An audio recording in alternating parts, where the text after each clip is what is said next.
தொழில், குடும்ப உறவு, சந்ததி விருத்தி, அதுக்கப்புறமா கடன் இல்லாத வாழ்க்கை, ஆரோக்கியம், இந்த மாதிரி ஒரு 5-6 வகையா பிரிச்சா கூட இந்த 5-6 வகையில ஏதாச்சும் ஒன்று வீக் ஆனா கூட நம்மளுக்கு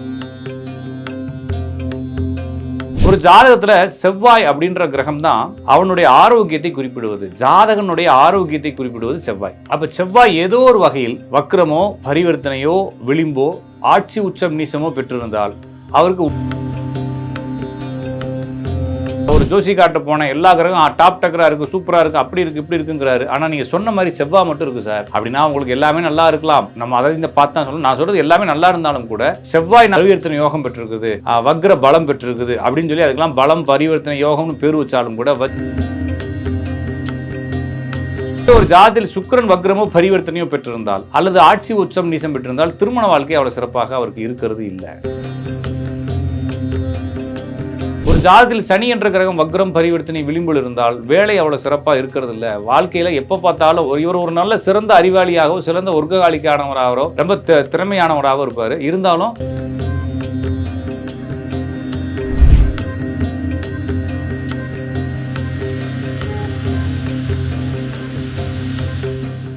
ரியல் ஒன் ஆன்மீகம் நேயர்கள் அனைவருக்கும் அன்பு வணக்கங்கள். நான் உங்கள் ஜோதிடன் ராஜநாடி காப்பா. மீண்டும் இந்த காணொலி வாயிலாக உங்களை சந்திப்பதில் மிகுந்த மகிழ்ச்சி. நண்பர்களே, நாம் நிறைய ஜோசியம் பற்றிய தகவல்கள், ஆன்மீகம் பற்றிய தகவல்கள் எல்லாத்தையும் இந்த சேனலில் தொடர்ச்சியாக பார்த்துட்டு வரோம். அதே போல் கடந்த வீடியோக்களில் நேயர்கள் கேட்ட கேள்விகள் அடிப்படையிலையும் சில தகவல்களை நம்ம கலந்துரையாடிட்டு வரோம். இன்று நாம் பார்க்கக்கூடிய தலைப்பு ரொம்ப குழப்பமான தலைப்பு. எதுலையுமே ஒரு நிம்மதியே இல்லை சார். உண்மையிலேயே ரியலாகவே இந்த வேதனைப்படக்கூடிய ஜாதகம், துன்பமே படக்கூடிய ஜாதகம் அப்படின்னு ஏதாச்சும் இருக்கா? அதுக்கான கிரக அமைப்புகள் ஏதாச்சும் இருக்கா அப்படிங்கிறத பற்றி கொஞ்சம் தெளிவாக சொல்லுங்க அப்படின்னு பார்க்குறப்ப மனிதனுடைய வாழ்க்கையில் நம்ம எல்லா விஷயங்களையும் தனித்தனியாக பிரித்து கொள்ள வேண்டியிருக்கிறது. ஒரு பிரபல அரசியல்வாதி ஓரளவுக்கு நல்லா வளர்ந்து வராரு, பெரிய அளவில் செல்வங்கள் சேருது, காசுக்கு பஞ்சம் இல்லை, பெரிய ஒரு டீமே அப்படி ஃபார்ம் அவர் போனார்னா ஒரு 5000 பேர் 10,000 பேர் கூட வர அளவுக்கு ஒரு பெரிய அரசியல்வாதி ஆகிட்டாரு. கண்டிப்பாக அவருடைய வளர்ச்சி அபரிவிதமானது தான், யாருனாலும் எதிர்பார்க்க முடியாது, சிறந்த வளர்ச்சி தான். ஆனால் அவருக்கு இன்னும் கல்யாணம் ஆகலை. இது குறையா தீங்கா அப்படின்னா உண்மையிலேயே இது மிகப்பெரிய துக்கம் இல்லைங்களா? ஒருவேளை அவர் சன்னியாசமாக இருக்கணும்னு நினைக்கிறாரு.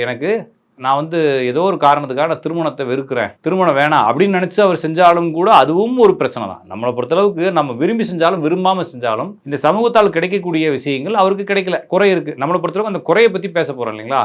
அப்போ ஒரு மனிதனுக்கு ஒரு பக்கமாக ஃபில் ஆகி இன்னொரு பக்கமாக ஃபில் ஆகாட்டினா அதுவுமே பஞ்சாயத்து. அப்போ ஒரு மனிதன் எல்லா வகையிலும் துன்பப்பட வேண்டிய அவசியம் இல்லை, எல்லா வகையிலையும் இன்பப்பட்டுட்டு ஏதாச்சும் ஒன்றில் அவருக்கு இப்போ எல்லாருமே இருக்குது. ஒருத்தருக்கு இப்போ டாட்டா இருந்தார், ரத்தன் டாட்டா இருந்தார், அவருக்கு கல்யாணம் ஆகல, குழந்தை பிறக்கல, எல்லாம் இருந்தேன்னா யூஸ், அவருக்கு அடுத்த ஜென்ரேஷன் இல்லைன்ற மாதிரி இது மாதிரி எல்லா விஷயத்துலையுமே ஒவ்வொரு விஷயம். அப்போ என்னன்னா நம்மளோட லைஃப்பை ஒரு 10 பிரிக்கலாம். ஒரு குறிப்பிட்ட ஒரு பொருளாதாரம், தொழில், குடும்ப உறவு, சந்ததி விருத்தி, அதுக்கப்புறமா கடன் இல்லாத வாழ்க்கை, ஆரோக்கியம், இந்த மாதிரி ஒரு 5-6 வகையாக பிரித்தா கூட இந்த 5-6 வகையில் ஏதாச்சும் ஒன்று வீக் ஆனால் கூட நம்மளுக்கு துன்பம் மிகுந்து போயிடுது. அப்போ எல்லாத்துலேயுமே நம்ம பார்க்க வேண்டியது, இப்போ எல்லாத்துலேயுமே எல்லாருக்கும் கம்ப்ளீட்னஸ் இருக்காது, ஏதாச்சும் ஒரு குறை இருக்குன்றப்ப அந்த குறை எதன் வழியாக வருகிறது ஒரு ஜாதகத்தில். அப்போ ஜாதகம் திறந்தோடனே இந்த ஜாதகருக்கு என்னதான் சார் பிரச்சனை இருக்கும், ஜாதகர் சக்ஸஸ் ஆகிறானோ இல்லையோ, பிரச்சனை எல்லாம் வாழ்வானா, அப்படி இருந்துச்சுன்னா என்ன மாதிரி பிரச்சனை இருக்கும் அப்படின்னு கேட்கறதா இருந்தால் அது என்ன மாதிரி பிரச்சனையை எந்தெந்த கிரகங்கள் செய்யுது அப்படிங்கிறத நம்ம ஒரு சுருக்கமாக பார்க்கலாம். ஒரு ஜாதகத்தில் செவ்வாய் அப்படின்ற கிரகம் தான் அவனுடைய ஆரோக்கியத்தை குறிப்பிடுவது. ஜாதகனுடைய ஆரோக்கியத்தை குறிப்பிடுவது செவ்வாய். அப்ப செவ்வாய் ஏதோ ஒரு வகையில் வக்ரமோ,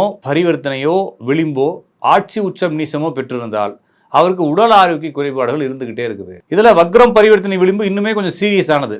செவ்வாயில் மொத்தம் 2-3 சீரியஸ்னஸ் இருக்கு. ஒன்று வக்ரம் பரிவர்த்தனை விளிம்பு, இன்னொரு சீரியஸ் இந்த ஆட்சி உச்சம் நீசத்தை விட 4 மூலையிலையும் உட்கார்றது, உபயராசிகளில் உட்கார்றது. உபயராசி அப்படிங்கிறது என்ன அப்படின்னா மிதுனம், கன்னி, தனுசு, மீனம், இந்த 4 ராசிகளும் உபயராசிகள்னு சொல்கிறாங்க.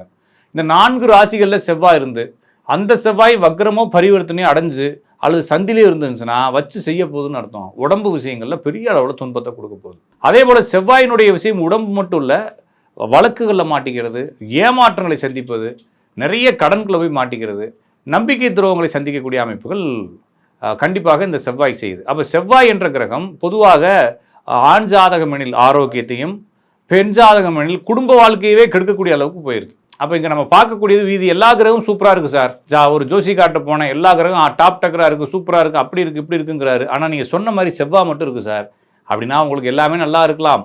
நம்ம அதை இந்த பார்த்து தான் சொல்லணும். நான் சொல்கிறது எல்லாமே நல்லா இருந்தாலும் கூட செவ்வாய் நான் சொன்ன கண்டிஷனில் இருக்குது, பரிவர்த்தனை யோகம் பெற்றிருக்குது, வக்ர பலம் பெற்றிருக்குது அப்படின்னு சொல்லி அதுக்கெல்லாம் பலம் பரிவர்த்தனை யோகம்னு பேர் வச்சாலும் கூட வச்சு செய்ய போதுன்னு அர்த்தம். அதே போலவே ஒரு ஜாதத்தில் சுக்கிரன் வக்ரமோ பரிவர்த்தனையோ பெற்றிருந்தால் அல்லது ஆட்சி உச்சம் நீசம் பெற்றிருந்தால் திருமண வாழ்க்கை அவ்வளோ சிறப்பாக அவருக்கு இருக்கிறது இல்லை. செல்வ நிலையில் ஏதாச்சும் ஒரு இழப்புகளை சந்திக்கிறாரு, காசை கொடுத்து வாங்கி கொடுத்து அவமானங்களை சந்திக்கிறாரு, கண்ணு, யூரினரி ட்ராக்கு, அந்த பால் உறுப்பு தொடர்பான தொற்றுகள் இதுக்குள்ளெல்லாம் மாட்டிக்கிறாரு.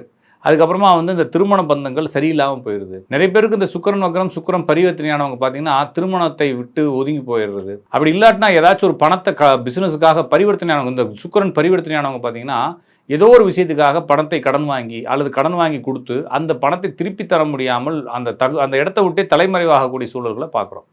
அப்போ எல்லா கிரகங்களும் சரியாக இருக்கிறது, சுக்கிரன் மட்டும் ஒரு சின்ன தொந்தரவு இருக்குது அப்படின்னா கண்டிப்பாக சுக்கிரனுடைய துன்பங்கள் உங்களுக்கு வரத்தான் செய்யும். சார் சுக்கிரன் நல்லா இருக்குன்னு சொல்லிட்டார் ஜோசிகாரர், செவ்வாய் நல்லா இருக்குது. நீங்கள் சொன்ன மாதிரி செவ்வாயில் சுக்கிரன் இல்லை, ஆனால் சந்திரன் மட்டும் பரிவர்த்தனையோ அல்லது சந்தியில் இருக்குது சார் அப்படின்னா மன அழுத்தங்களுக்குள்ளே மாட்டிக்குவீங்க. இப்போ சந்திரன் மனோகாரகன் இல்லையா, அப்போ சந்திரன் பலமானால் அல்லது பலவீனமானால் ரெண்டும் ஒன்று தான். அப்போ சந்திரன் உச்சமானாலும் நீசமானாலும் பார்த்தீங்கன்னா ஒரே குழப்பவாதி. விருச்சக ராசிக்காரங்களையும் ரிஷபராசிக்காரங்களையும் ஒன்றா உட்கார வச்சிங்கன்னா ரெண்டு பேரும் பிச்சை எடுத்துருவாங்கன்ற மாதிரி ரெண்டு பேரும் குழப்பவாதிகள். அப்போ ரெண்டு பேரும் ஒன்று தான். அப்போ சந்திரன் உச்சமாயிடுச்சு பெருமையெல்லாம் பேச முடியாதுங்க. சந்திரன் நீசமானாலும் அதே குணம் தான். ஒரே ஒரு டிப்ரெஷன், அனக்சிட்டி, பால்பிட்டேஷன் சொல்லி ஒரு மாதிரி படபடப்பு, எரிச்சல், குழப்பம், ஒரு இடத்துல உட்கார முடியாமல் இருக்கிறது, இந்த மாதிரி தொந்தரவுகளை கொடுக்குறது. அதுதான் வீடு வாகனங்கள் வகையில் தொந்தரவுகள், வெளிநாடு போனால் திருப்பி விடுறது, இந்த மாதிரி தொந்தரவுகளை கொடுக்குது.